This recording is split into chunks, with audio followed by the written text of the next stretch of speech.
തൊഴിൽ പീഡനമെന്ന് പരാതി നൽകിയ കയർ ബോർഡിലെ ജീവനക്കാരി ജോളി മധുവിന്റെ മരണത്തിൽ കയർ ബോർഡിന് മുന്നിൽ യൂത്ത് കോൺഗ്രസിന്റെ പ്രതിഷേധം. കയർ ബോർഡ് അധികൃതർ രാജിവെക്കണമെന്നാവശ്യപ്പെട്ടാണ് ഇപ്പോൾ പ്രതിഷേധം. പ്രതിഷേധക്കാരെ പോലീസ് അറസ്റ്റ് ചെയ്ത് നീക്കി. അമൽ സുരേന്ദ്രൻ ചേരുന്നുണ്ട് വിവരങ്ങളുമായി. അമൽ, ഈ പ്രതിഷേധക്കാരെ പോലീസ് അറസ്റ്റ് ചെയ്യുന്നതിലേക്ക് കാര്യങ്ങൾ എത്തിയെന്ന് പറയുമ്പോൾ എന്താണ് അതിന് കാരണം? പ്രതിഷേധം ശക്തമാണെന്നറിയാം. അവരെന്തെല്ലാം കാര്യങ്ങൾ ആവശ്യപ്പെടുന്നു?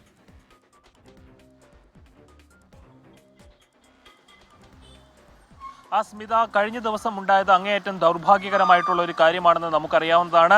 കയർ ബോർഡിലെ ജീവനക്കാരിയായിരുന്ന ജോളി മധുവിന്റെ മരണം, അസുഖത്തെ തുടർന്നുള്ള മരണം സമൂഹത്തിൽ വലിയൊരു ചർച്ചയ്ക്കാണ് വഴിവെച്ചത്. മറ്റൊന്നും കൊണ്ടായിരുന്നില്ല അത്.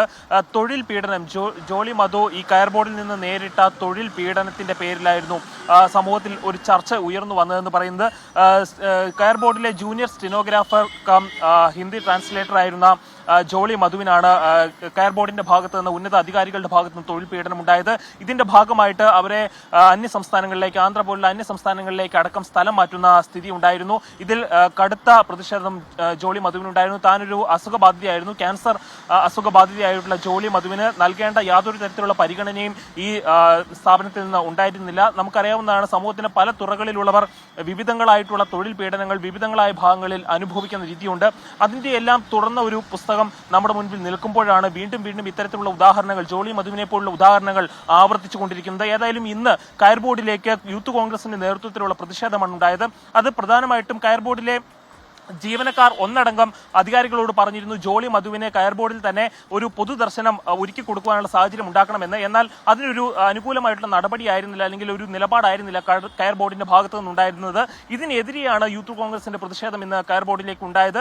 കയർ ബോർഡിന്റെ ഡയറക്ടർ അടക്കം ഉള്ള ആളുകൾ, ആരോപണ വിധേയരായിട്ടുള്ള ആളുകളുടെ അടക്കം ക്യാബിനിലേക്ക് യൂത്ത് കോൺഗ്രസ് പ്രതിഷേധക്കാർ ഇരച്ചു കയറുന്ന സാഹചര്യം ഉണ്ടായിരുന്നു. ഇതിനെ തുടർന്ന് എറണാകുളം DCC പ്രസിഡന്റായിട്ടുള്ള മുഹമ്മദ് ഷിയാസ് സ്ഥലത്തെത്തുകയും അധികാരികളുമായി ചർച്ച ചെയ്യുകയും ചെയ്തു. ഇതിനെ തുടർന്ന് അധികാരികൾ പൊതുദർശനത്തിനുള്ള സാഹചര്യം ഒരുക്കാമെന്ന് അറിയിച്ചെങ്കിലും കുടുംബത്തിന്റെ, അതായത് ജോളി മധുവിന്റെ പാലാരിവട്ടത്തുള്ള ആലഞ്ചൂട്ടിലുള്ള വീട്ടിൽ മൃതദേഹം എത്തുകയും പ്രാർത്ഥന നടപടികൾ തുടങ്ങുകയും ചെയ്ത സാഹചര്യത്തിൽ വീണ്ടും കയർ ബോർഡിലേക്ക് പൊതുദർശനത്തിന് വേണ്ടി മൃതശരീരം കൊണ്ടുവരാൻ സാധിക്കില്ല എന്ന് കുടുംബം അറിയിക്കുകയായിരുന്നു. അതിനെ തുടർന്നാണ് ഇന്ന് പൊതുദർശനം ഉണ്ടാകില്ല എന്ന വിവരം നമുക്ക് ലഭിച്ചത്. ഏതായാലും നാളെയായിരിക്കും ജോളി മധുവിന്റെ അന്ത്യകർമ്മങ്ങൾ നടക്കുക. സ്മിത.